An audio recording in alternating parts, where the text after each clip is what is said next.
Second, Bob, you've seen several iterations of the video game strategy during your tenure. Can you talk a little bit more about why this investment in Epic Games is the right move for you here, and what a product might look like, and when that may come to market? Thank you. Sure. Let me take the second part of the question first. Yes, you're right. We've tried our hand at video games in a number of different directions. And actually, the one that ended up being the and what they're not saying there is they failed, right? We talked about Disney Infinity. We talked about other projects they've done. We talked about canning the Lucasfilms games element, right? So there's a lot of stuff that has failed on the Disney side with games there. And also, real quick, Hell Pike says, I'm 100% sure Disney will ruin Fortnite. That sucks. I actually like Fortnite. Yeah, and look, I'm not trying to trash Fortnite here.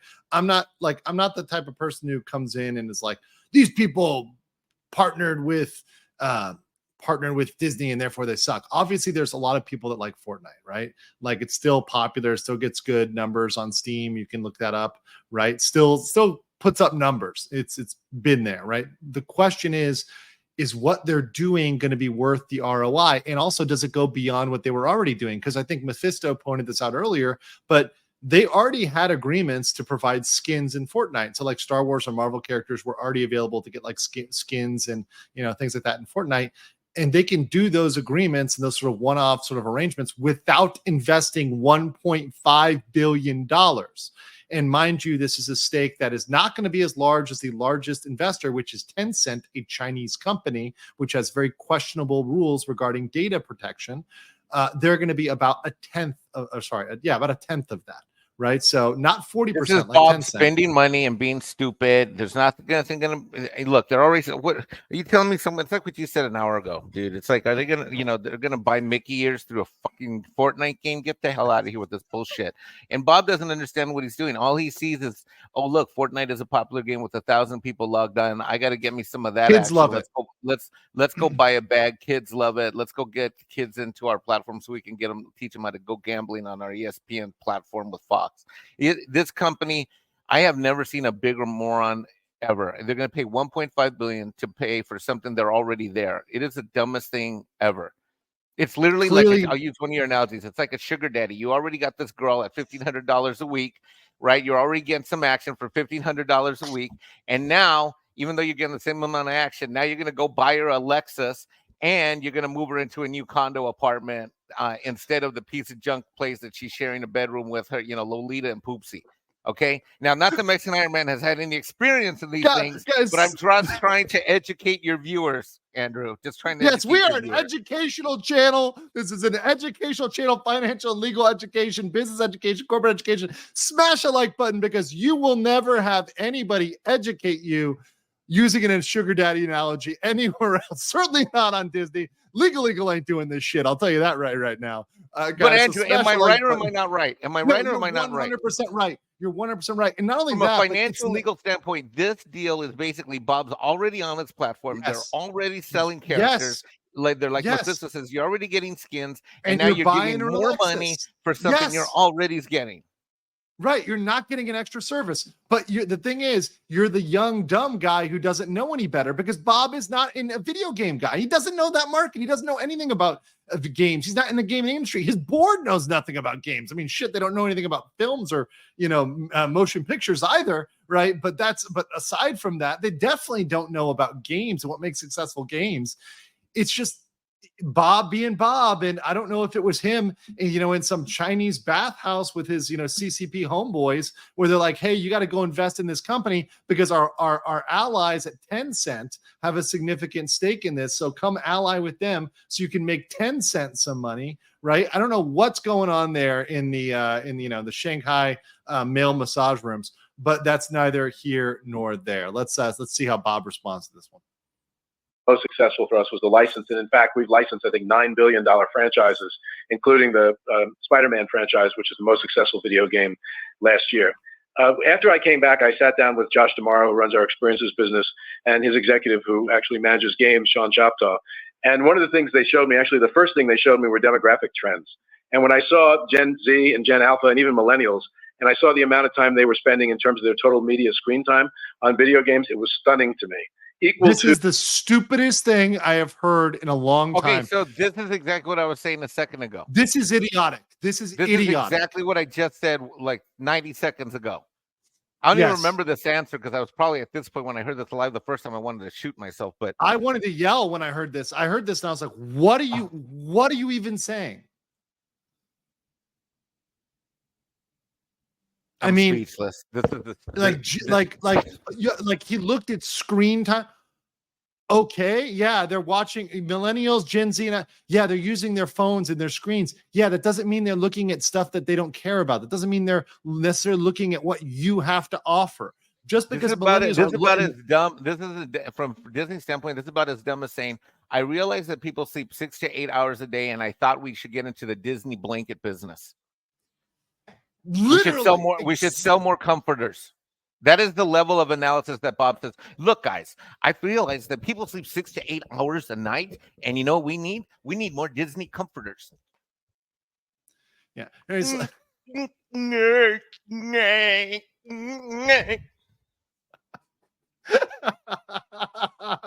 Guys, yeah, the mic button over there, guys. We are at right now 830 likes, but I know we can get to and it's our 885. Let's get to 900. 15 more likes. Let's get to 900 over there. Just use your Mexican Iron Man claw to just smash the like button. Just like Bob Iger is smashing the returns like a very, very challenged T-Rex. Just go ahead and smash that. Please, guys, where are you going to get this analysis anywhere else? And this entertainment, you're going to get it nowhere. Hold on, let me poke my head up. Yes, we hit 900. Thank you so much, guys. Actually, we're almost there. We're almost there. 895. All right. Keep smashing. Keep smashing. Never stop. All right. Let's continue. To what they spend on TV and movies. And the conclusion I reached was we have to be there, and we have to be there as soon as we possibly can in a very compelling way. We knew through our relationship with Fortnite that there was already success when some of our characters and franchises were expressed or showed up in Fortnite. And we knew Tim Sweeney at Epic because we were involved. He was involved in our accelerator program, I think, in 2017. And so I met with Tim, and Josh and his team started a discussion about what if we create a gigantic Disney world a la Fortnite that could live next to Fortnite and be completely interconnected with it. A world. It's like somebody just explained to him the concept of the metaverse. It's the same thing that went down with like Zuck the Cuck. They just explained that sounds so cool, and they just went and were like, let's just do it. Me, Bob Iger, caveman, you have fire. We already working together to roast the marshmallow on your fire. Now I pay you in rabbit skins in order to grill meat on fire. You already provide. I already get. How about I give you 1.5 billion rabbit skin now? That's my Native American version of Bob Iger. Very accurate. Super accurate. By the way, here's a syphilis blanket. So yeah, no, with this too, what it also reminds me of is like Facebook and the cycle for Facebook and social media, for example, right? There's a point at which Facebook was all college kids. It was all younger folks that were coming. They were college kids. Everyone was on it that was younger. Then it just opened up to the general public. And then your grandma and grandpa got on it. And once your grandma and grandpa were on the platform, you didn't want to be there on that social media the same way as grandma and grandpa. It wasn't cool anymore. Well, this is the corporate equivalent when you're like I'm still Jive, great entertainment grandpa who's totally a weirdo. Bob Iger wants to get involved in Fortnite. Anybody who's at all into the gaming culture communities, like these people are interlopers. These people are people who don't love this. They're coming in there just for a buck. We're going to get out and go somewhere else that doesn't do that. And by the way, there's hundreds of options. There's hundreds of options to go out there and get good games. By the way, I know someone called me out on it. I haven't done my Stellar Blade review and not review, but talking about the controversy in the game and how Korea is just killing it with game development because I've been so busy on this. But let me tell you guys, there are tons of good games out there and games from other countries, games that are coming out of other shops that are going to be absolutely killing it. So we don't need to constantly bend the knee to the woke gaming developers, the woke AAA developers. Like there's going to be options out there for people. So anyways, let's finish this out with old Grandpa Bob. Where people could play games that we could create their own games, could watch. You can imagine the creation of short form videos, or we may even use the platform to actually distribute some of our content. Also, the people that could interact with one another, and ultimately some form of shopping as well, and other forms of creation. Obviously, there'll be the opportunities to buy digital goods, but maybe even at some point physical goods. And I just think that given the demographic trends and given the success of Fortnite, and by the way, they're experiencing, once again, does not understand gaming at all. If he thinks there's going to be physical goods that are sold to gamers, like, what are you talking about? You know, a great era of both customer satisfaction. Go ahead. No, finish and then I'll say my statement afterwards. Okay. Yeah, growth as they've returned to some of their roots. So the numbers of Fortnite have been really compelling. And we just think this is, just as we take our IP from our movies and our television and have them expressed in our parks, this is a great way to do it in games. And for us, it's a way to have skin in the game with them, with the investment of $1.5 billion, strengthen a partnership because we have skin in the game, but also build a world where we're actually not creating too much risk for the company.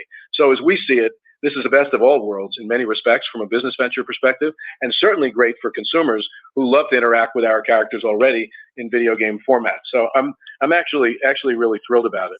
And the second, or the first part of your first question, accelerating cord cutting. Understand that we're going to get paid in this new joint venture for our channels at a level that's commensurate with the level that we get paid for those channels in the multi-channel ecosystem. And so what? That's bullshit. That cannot be liar. Yeah, that is no, that see, this is why I wanted to pause. This is why I did this format, Mike, because that was one where we really needed a hard pause and to be like, this is straight lie. You are not gonna, you have no idea. It's pure speculation. And in fact, to promise that this statement of all the statements Bob made, and Bob was really good. This is actually literally the end. This is one statement where he has now gone on the record as saying, we're going to be paid the same.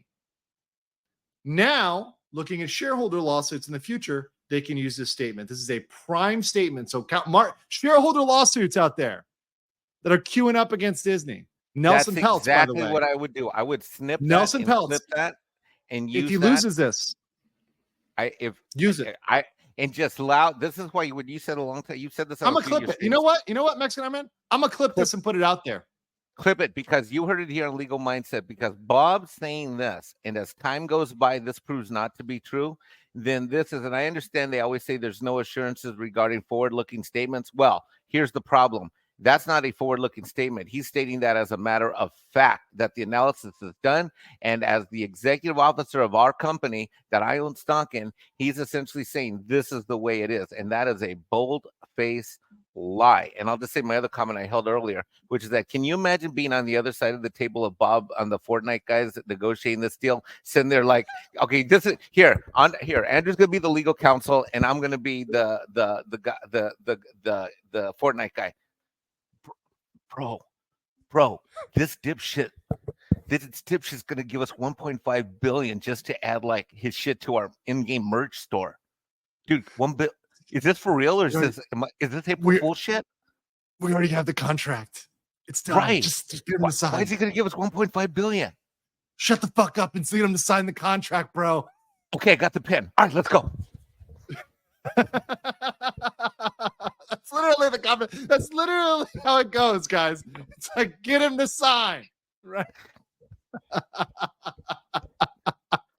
Thank you, Leprechaun Gold, for the $2 super sticker. Appreciate you there. And Henry K says Disney is having thought that Magic Kingdom as a violence battle royale.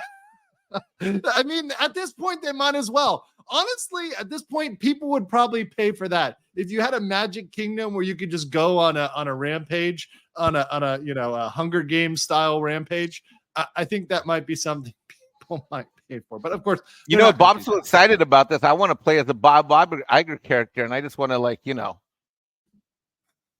get owned.